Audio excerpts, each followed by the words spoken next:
তেখেতৰ মতে তেখেতৰ ভাষণেই হৈছে শাসন তেখেতে ভাষণত যি কৈ দিব সেই শাসনত পৰিণত হয় এতিয়া আইনৰ শাসন যদি আছে তেতিয়াহ'লে আমাৰ আইনখন মানি পেলাই আমাক আমাৰ প্ৰাপ্যখিনি দিব লাগে আৰু সেইকাৰণে তেখেতে কোনো আলোচনা বিবেচনা নকৰাকৈ আমাৰ আইনগত যিটো পেঞ্চনৰ ব্যৱস্থা আছিল সেইসমূহ 2023 চনৰ পৰা কৰ্তন কৰি দিলে সেইকাৰণে মই এটা কথা ক'ব খোজোঁ আজিৰ দিনটোত বিভিন্নজনে অমুকটো লাগে তমুকটো লাগে আইনত পৰিণত কৰিব আইনত পৰিণত কৰি আপোনালোকে কি সংৰক্ষণৰ পাব আপোনালোকে আমি থকা বস্তুটোৱে পোৱা নাই আমাৰ আইনখন আছে সেইখিনি আমাক দিয়া নাই আৰু আপোনালোকে ভাবে নেকি যে দিব বৰ্তমানৰ যিগৰাকী ৰজাই শাসন কৰি আছে যাৰ হয়তো ৰাতি চিন্তা কৰি ৰাতিপুৱালৈকে কাৰ্যকৰী কৰে কাৰণ মই এইভাৱেই ক'বলৈ বাধ্য হৈছোঁ কেতিয়াবা তেখেতে আজি কি কৰি আছে নাজানো কিছুদিন আগলৈকে ৰাতি 12-1 বজাত পটককৈ ফেচবুক লাইভত এটা কথা কৈ দিয়ে পিছদিনাখন দেখি যাওঁ আগদিনাতে আইনৰ শাসন চলিছে নে সেয়া আচলতে আমি আজিৰ দিনটোত সন্দেহৰ আৱৰ্তত আছোঁ আইনৰ শাসন হ'লে আইনমতে পাবলগীয়া বস্তুখিনি আমি পাব লাগে তো আইনমতে পাবলগীয়া বস্তুখিনি আমাক কাটি দিয়া হৈছে তো আইনমতে পাবলগীয়া বস্তুখিনি যদি কাটি দিয়া হয় যদি আইন তেখেতসকলৰ কাৰণে নহয় তেতিয়াহ'লে তেখেতসকলে এই চৰকাৰখনে বৰ্তমানৰ যিটো শ্লোগান দিয়ে সবকা সাথ সবকা বিকাশ সবকা বিশ্বাস তেতিয়াহ'লে সবকা সাথ হ'লে প্ৰতিবন্ধীসকলৰ কাৰণে থকা আইনখন বেলেগৰ ক্ষেত্ৰত যদি আইন হয় আমাৰ আইনখনৰ ক্ষেত্ৰত কিয় চৰকাৰে সমদৃষ্টিৰে নাচায় আমাৰ ক্ষেত্ৰত কি আমাৰ বিকাশ হ'লে চৰকাৰৰ বিকাশ হয় বুলি নধৰে নেকি অভাগ ব্যক্তিৰ 3000কে ভোট 3জনকে যদি সদস্য হয় 30 লাখ ভোট সেয়া এজিপি হওক সেয়া বিজেপি হওক সেয়া কংগ্ৰেছ হওক বেয়া যোনে হওক ৰাইজৰ দল হওক চবেই হজম কৰি থৈছে কিন্তু 126 গৰাকী বিধায়কৰ কাৰো এই ক্ষেত্ৰত মাত মাতিবলৈ আহৰি নাই গতিকে আমি যদি এইটো কথা ক'ব যাওঁ আপুনি যিটো কথা কৈছে যে আমি তাৰ সন্মুখত কৰাটো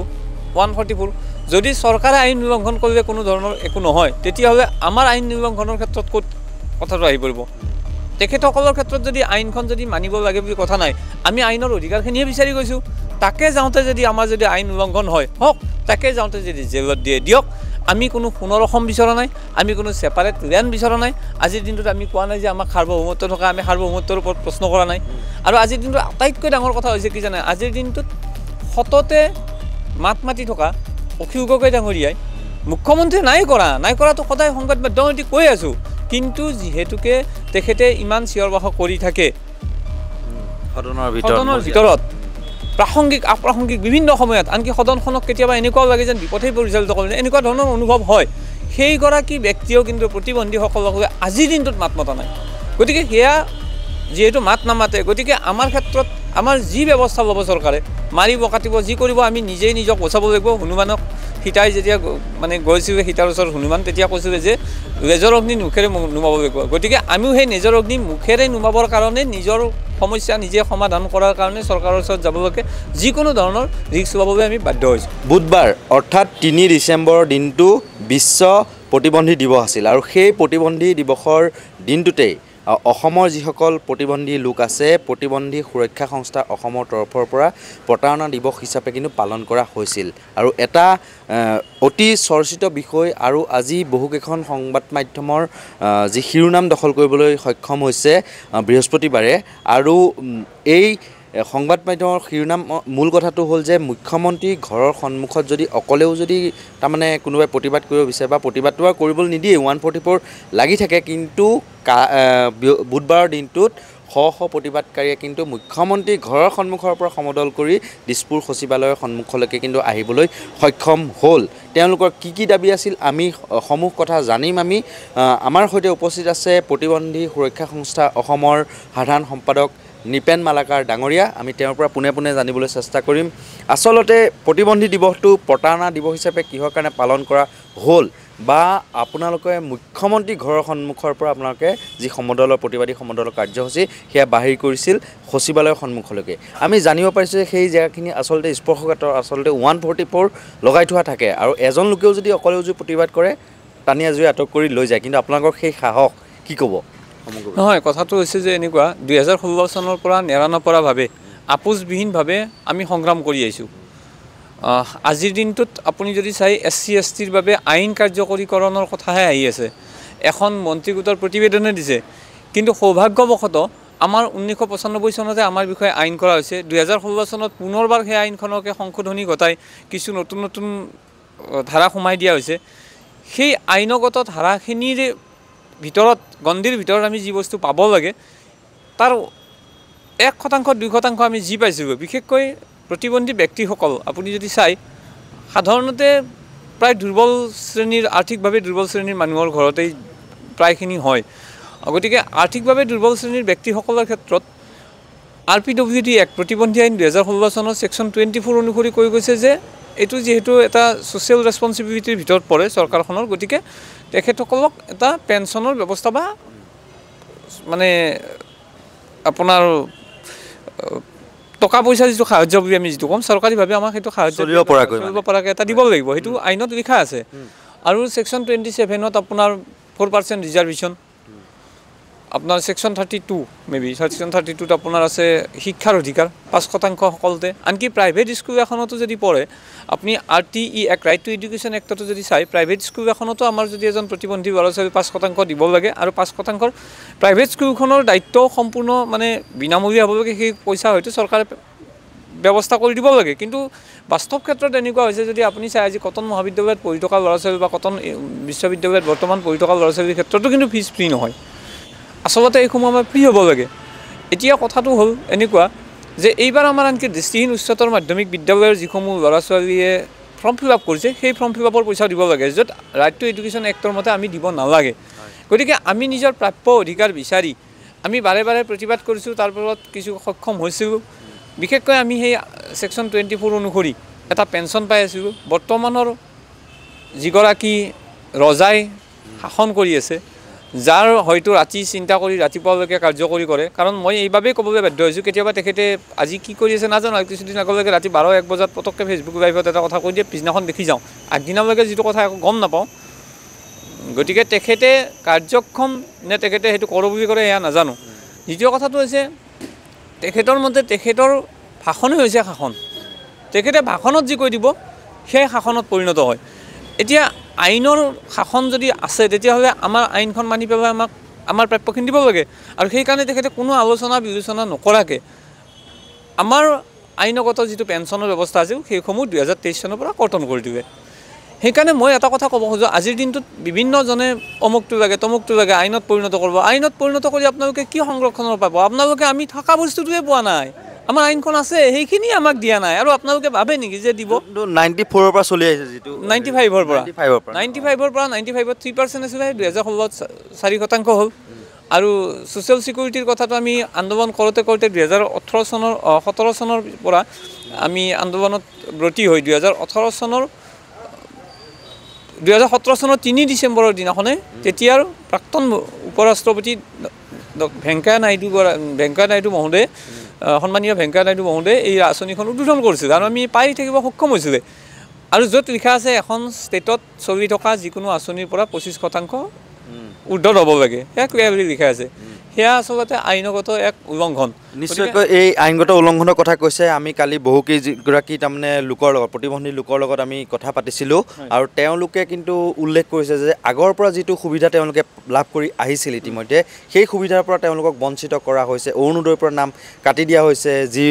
বিধৱা পেঞ্চন পাই আছিল সেয়া কাটি দিছে বৃদ্ধ পেঞ্চন পাই আছিল সেয়া কাটি দিয়া হৈছে বুলি অভিযোগ উত্থাপন কৰিছিল কিন্তু সংবিধানে যিটো অধিকাৰ দিছিল সেয়া কৰ্তন কৰি দিছে এইখন চৰকাৰ আগতে কিন্তু পাই আছিল কি ক'ব সমগ্ৰ বিষয়ে সেইকাৰণে ক'লোঁ যে মানে এখেতৰ মতে আইনৰ শাসন চলিছে নে সেয়া আচলতে আমি আজিৰ দিনটোত সন্দেহৰ আৱৰ্তত আছোঁ আইনৰ শাসন হ'লে আইনমতে পাবলগীয়া বস্তুখিনি আমি পাব লাগে তো আইনমতে পাবলগীয়া বস্তুখিনি আমাক কাটি দিয়া হৈছে তো আইনমতে পাবলগীয়া বস্তুখিনি যদি কাটি দিয়া হয় যদি আইন তেখেতসকলৰ কাৰণে নহয় তেতিয়াহ'লে তেখেতসকলে এই চৰকাৰখনে বৰ্তমানৰ যিটো শ্লোগান দিয়ে সবকা সাথ সবকা বিকাশ সবকা বিশ্বাস তেতিয়াহ'লে সবকা সাথ হ'লে প্ৰতিবন্ধীসকলৰ কাৰণে থকা আইনখন বেলেগৰ ক্ষেত্ৰত যদি আইন হয় আমাৰ আইনখনৰ ক্ষেত্ৰত কিয় চৰকাৰে সমদৃষ্টিৰে নাচায় আমাৰ ক্ষেত্ৰত কি আমাৰ বিকাশ হ'লে চৰকাৰৰ বিকাশ হয় বুলি নধৰে নেকি আৰু চবতকৈ ডাঙৰ কথা কি জানে অসমত 2011 চনৰ চেঞ্চাছ মতে 4,80,800 কিমানজন ব্যক্তি আছে তো আজিৰ দিনটোত কথাটো হৈছে সেই ব্যক্তি প্ৰায় 9 লাখৰ অধিক আজি যদি চেঞ্চাছ কৰে প্ৰায় 10 লাখৰ ওচৰা-ওচৰি হ'ব আজিৰ দিনটোত গতিকে সেই 10 লাখ ব্যক্তিৰ 3,000কে ভোট 3জনকে যদি সদস্য হয় 30 লাখ ভোট সেয়া AGP হওক সেয়া BJP হওক সেয়া কংগ্ৰেছ হওক বা যোনেই হওক ৰাইজৰ দল হওক চবেই হজম কৰি থৈছে কিন্তু 126 গৰাকী বিধায়কৰ কাৰো এই ক্ষেত্ৰত মাত মাতিবলৈ আহৰি নাই গতিকে আমি যদি এইটো কথা ক'ব যাওঁ আপুনি যিটো কথা কৈছে যে আমি তাৰ সন্মুখত কৰাটো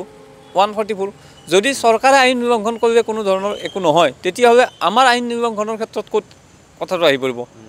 তেখেতসকলৰ ক্ষেত্ৰত যদি আইনখন যদি মানিব লাগে বুলি কথা নাই, আমি আইনৰ অধিকাৰখিনিহে বিচাৰি গৈছোঁ। তাকে যাওঁতে যদি আমাৰ যদি আইন উলংঘন হয় হওক, তাকে যাওঁতে যদি জেলত দিয়ে দিয়ক। আমি কোনো সোণৰ অসম বিচৰা নাই, আমি কোনো ছেপাৰেট লেণ্ড বিচৰা নাই। আজিৰ দিনটোত আমি কোৱা নাই যে আমাক সাৰ্বভৌমত্ব থকা, আমি সাৰ্বভৌমত্বৰ ওপৰত প্ৰশ্ন কৰা নাই। আৰু আজিৰ দিনটোত আটাইতকৈ ডাঙৰ কথা হৈছে কি জানে, আজিৰ দিনটোত সততে মাত মাতি থকা অখিল গগৈ ডাঙৰীয়াই মুখ্যমন্ত্ৰীয়ে নাই কৰাটো সদায় সংবাদ মাধ্যমেদি কৈ আছোঁ, কিন্তু যিহেতুকে তেখেতে ইমান চিঞৰ বাখৰ কৰি থাকে সদনৰ ভিতৰত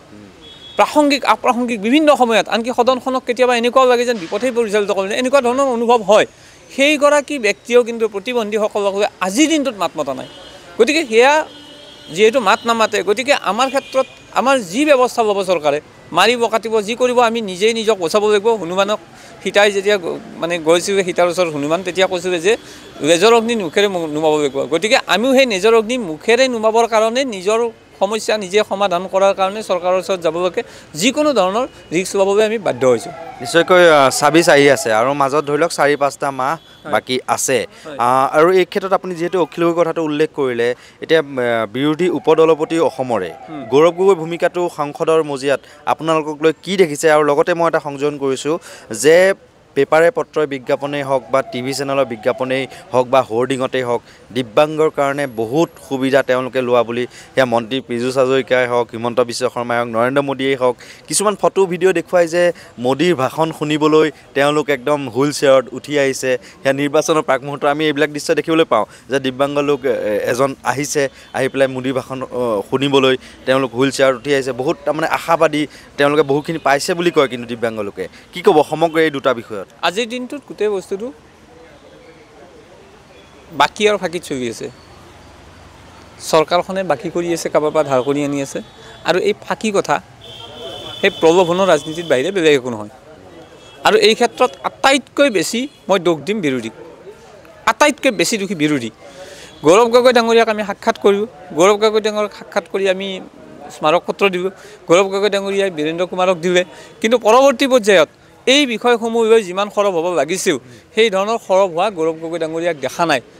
অকল গৌৰৱ গগৈ ডাঙৰীয়াই নহয়, আজিৰ দিনটোত বুৰঞ্জী গগৈ কোনদিনাখন মাত মাতিছে? সদৌ অসম ছাত্ৰ সন্থাতো কথা ক'বই নালাগে, তেওঁলোকেতো দেখিলে কিজানি পাহৰি যায় নেকি? আজি হয়তো নিউজটো পাহৰোঁতে স্কিপ কৰিছে নেকি, মোৰ আজিতো সন্দেহ আছে। কাৰণ আজিৰ দিনটোত এটাই কাম আছিল যে আজিৰ দিনটোত এই ঘটনাটোক লৈ বিৰোধী বা অন্যান্য দল সংগঠনে বিবৃতি দিব লাগিছিল। কেতিয়াবা যদি এজন আমাৰ সাংবাদিকৰ ওপৰত নিগ্ৰহ হৈছে, অত্যাচাৰ হৈছে, তাত তেখেতসকলে যিধৰণে সৰব ভূমিকা লয় আমাৰ ভাল লাগে, যে ভাল কৰিছে দিয়ে। কোনোবা এটা জেগাত যদি কিবা এটা ঘটনা হয় মাত মাতে, ভাল লাগে। কিন্তু প্ৰতিবন্ধীৰ ক্ষেত্ৰত অত্যাচাৰ হওক, প্ৰতিবন্ধীৰ ক্ষেত্ৰত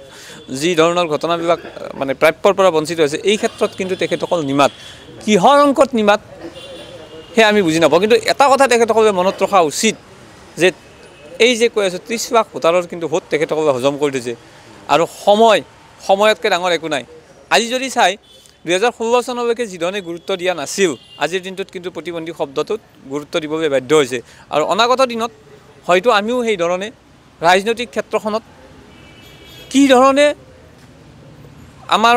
পৰৱৰ্তী পৰ্যায়ত, কাৰণ আমিতো প্ৰতিবন্ধী ব্যক্তি জন্ম নোহোৱা কৰি দিব নোৱাৰোঁ, কিন্তু প্ৰতিবন্ধীসকলে নিজৰ অধিকাৰ কিদৰে আনিব পাৰে, কেনেকৈ আজি যদি ৰাইজৰ দলৰ হৈ কৃষক মুক্তি নামটো দি যদি ৰাইজৰ দলৰ হৈ যদি অখিল গগৈ ডাঙৰীয়াই যদি কৃষকৰ কাৰণে মাত মাতিছে নে নাম মাতিছে নাজানো, কিন্তু প্ৰতিবন্ধীৰ হৈ মাত মাতিবৰ কাৰণে আমিও অনাগত দিনত আমি চিন্তা কৰিব লাগিব। একদম প্ৰাথমিক পৰ্যায়ৰ পৰা আমি উচ্চ পৰ্যায়লৈকে এটা সময়ত হয়তো চিন্তা কৰি অনাগত দিনত ৰ'ব। এইখিনিতে মই এটা কথা সুধিছোঁ,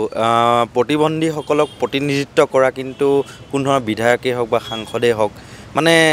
দেখা নাই, বা কেনেকুৱা আছে নেকি, বা তেনেকুৱা ভৱিষ্যত কিবা পৰিকল্পনা আছে নেকি আপোনালোকৰ তৰফৰ পৰা? অসমত নাই, কিন্তু বেলেগৰ অলৰেডি সাংসদ আছে, ভাৰতবৰ্ষত আছে তেনেকুৱা। অসমত কিবা ভৱিষ্যত তেনেকুৱা পৰিকল্পনা মানে কি, যদি এই ধৰণে প্ৰতাৰিত হৈ থাকোঁ, কিন্তু আজিৰ দিনটোত অনুভৱ হয় যেন কোনো ৰাজনৈতিক দলে নিবিচাৰে, কাৰণ তেওঁলোকৰ কাৰণে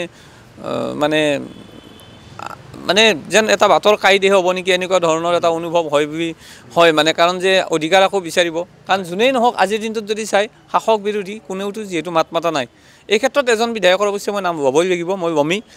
আজিৰ দিনটোত তেখেত শাসক পক্ষত আছে, কিন্তু বিৰোধী পক্ষত থাকোঁতে 2018 চনত যি বৰ্বৰ ঘটনা ঘটিছিলে, সেই ক্ষেত্ৰত ৰূপজ্যোতি কুৰ্মী ডাঙৰীয়াই এদিনৰ কাৰণে হ'লেও সদনখনত মাত মাতিছিলে। সেই সাহস যদি আৰু 5জন বিধায়কে দেখালেহেঁতেন, তেতিয়াহ'লে নিশ্চয় হেৰি হ'লহেঁতেন।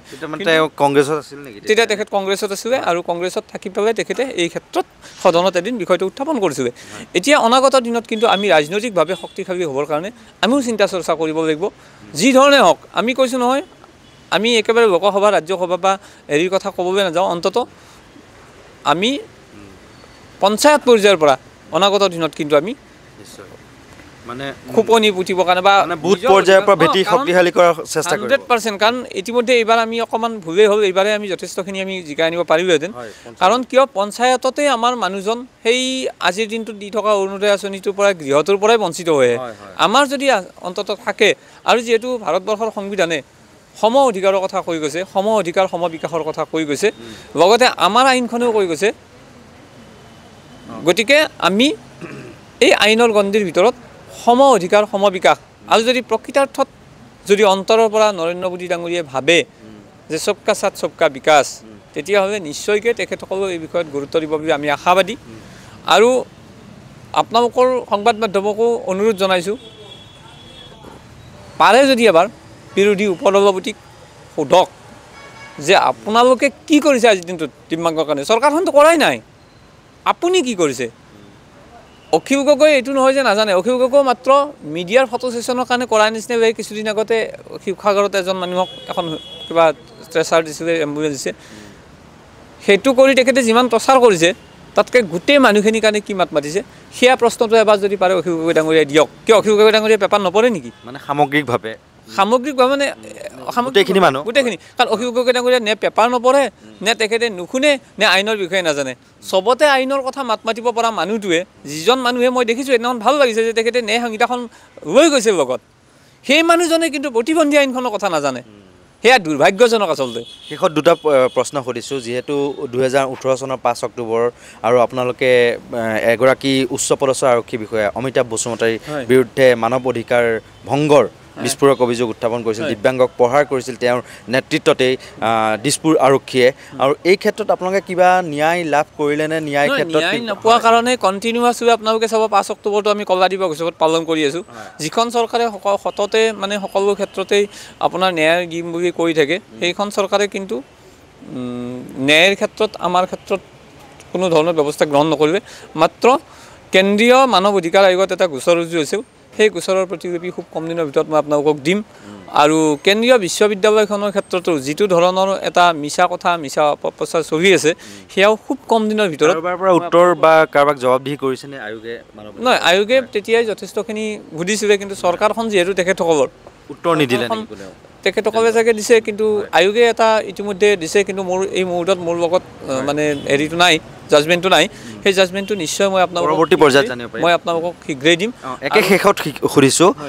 যিহেতু এতিয়া নিৰ্বাচন আহি আছে আৰু আমি পঞ্চায়ত লেভেলটো আমি বহুতো নিউজ কৰিছোঁ, নলবাৰীয়ে হওক বা শিৱসাগৰে হওক, বৰপেটাই হওক বা আপোনাৰ যোৰহাটেই হওক, ডিব্ৰুগড়ে হওক, বিভিন্ন অঞ্চলত মানে এতিয়া তেওঁলোকে অৰুণোদয় সুবিধাৰ পৰা বঞ্চিত হৈছে। আগতে পাই আছিল, এতিয়া নাম কাটি দিছে। তাৰমানে দীনদয়াল দিব্যাংগ আঁচনিৰ কথা কয়। হয়, আমাৰ স্কুলখনলৈকে যাওক। এই ক্ষেত্ৰত আপোনাৰ পৰৱৰ্তী পদক্ষেপ কি হ'ব? মই এইকাৰণে ক'লোঁ যে কালি যিহেতুকে আমি কৈছোঁ, আমাক অৰুণোদয় নহয়, অৰুণোদয়টো কোনখন আঁচনি কোনখন আইনত লিখা আছে মই নাজানো। হয়, মুখ্যমন্ত্ৰীগৰাকীয়ে নিৰ্বাচনৰ সময়ত কৈছিলে, সেইখনেই চাগে আইন। মই যে ক'লোঁ শাসনেই তেওঁৰ ভাষণেই শাসন, কিন্তু আমাৰ যিখন পেঞ্চন আঁচনি সেইখন কিন্তু লাগিবই, সেইখন লাগিবই। আৰু সেই প্ৰাপ্যখিনি আজৰি আনিম। পৰৱৰ্তী পৰ্যায়ত মই আপোনালোকক আজিয়ে ক'লোঁ যে অসমত যদি আৰু এই আন্দোলনৰ পিছতো যদি একো মানে তেখেতসকলে যদি নুঠে, আৰু এইটো কথাও নহয় দেই যে মানে চৰকাৰখন গুচি যাব, আইনত থকা বস্তু এটা চৰকাৰখনে আজিৰ পৰা কাৰ্যকৰী হৈ গ'লে কোনো বেলেগ এখন চৰকাৰে কাটি দিব নোৱাৰে। সেইকাৰণে আমাক আইনগত অধিকাৰখিনি আমাক দিব লাগিব। যদি নহয়, পৰৱৰ্তী পৰ্যায়ত কিন্তু মই দিল্লীৰ ফালে ধাৱমান হ'ম, আৰু দিল্লীত এই বিষয়ে যেনেকৈ হওক প্ৰতিবাদ হওক বা সাংসদত বিষয়টো উত্থাপন কৰাৰ ক্ষেত্ৰত মই যিকোনো অহৰহ চেষ্টা কৰি আছোঁ। দৰকাৰ হ'লে তালৈকে গৈ অসমত যে এইবিলাক ঘটনা হৈছে, কিন্তু ভাৰতবাসীক জনোৱাৰ কাৰণে যিকোনো কাৰণত চেষ্টা কৰিম। শীঘ্ৰে আপোনালোকে গম পাব যে দিল্লীত আমি কি কাৰ্যসূচী কৰিম। নিশ্চয়কৈ এয়াই আছিল নৃপেন মালাকাৰ ডাঙৰীয়া আৰু তেওঁ ইতিমধ্যে বহুকেইটা গুৰুত্বপূৰ্ণ দিশ উল্লেখ কৰিলে আৰু যিহেতু সমাজৰ এক অবিচ্ছেদ্য অংগ হৈছে এইসকল প্ৰতিবন্ধী বা দিব্যাংগ লোকসকল আৰু তেওঁলোকৰ ভোটৰ কিন্তু বহু মূল্য আছে আৰু ইতিমধ্যে নৃপেন মালাকাৰ ডাঙৰীয়াই জানিবলৈ দিয়ে যে প্ৰায় 30 লাখ ভোট আছে অসমত গতিকে তেওঁলোকৰ নিশ্চয়কৈ এক গুৰুত্ব আছে আৰু আমিও আশা কৰিছোঁ 26ৰ পূৰ্বে তেওঁলোকে যিবোৰ দাবী লৈ পেলাই যিবোৰ তেওঁলোকৰ প্ৰাপ্যৰ অধিকাৰ বিচাৰি পেলাই তেওঁলোক আন্দোলনত নামিছে সেইসমূহৰ প্ৰতি যাতে সমাধানৰ প্ৰতি যাতে এইখন চৰকাৰে যাতে গুৰুত্ব আৰোপ কৰে আৰু এই ক্ষেত্ৰত সদন হওক বা সদনৰ সাংসদেই হওক বা বিধায়কেই হওক তেওঁলোকৰ যিসমূহ সমস্যা বিৰোধী বিধায়কসকল বিশেষকৈ বিৰোধী সাংসদসকলে তেওঁলোকৰ সমস্যাসমূহ কিন্তু সদনৰ মজিয়াত উত্থাপন কৰি চৰকাৰৰ দৃষ্টিগোচৰ কৰাটো কিন্তু নিশ্চয় দায়িত্ব আৰু কৰ্তব্য হ'ব লাগে আৰু মই পুনৰ কৈছোঁ তেওঁলোকো সমাজৰ এক অবিচ্ছেদ্য অংগ আৰু ভিডিঅ' জাৰ্নেলিষ্ট ৰিচাৰ্ড বৰ্মনৰ সহযোগত মই কল্পজ্যোতি শইকীয়া নৰ্থ ইষ্ট নাও।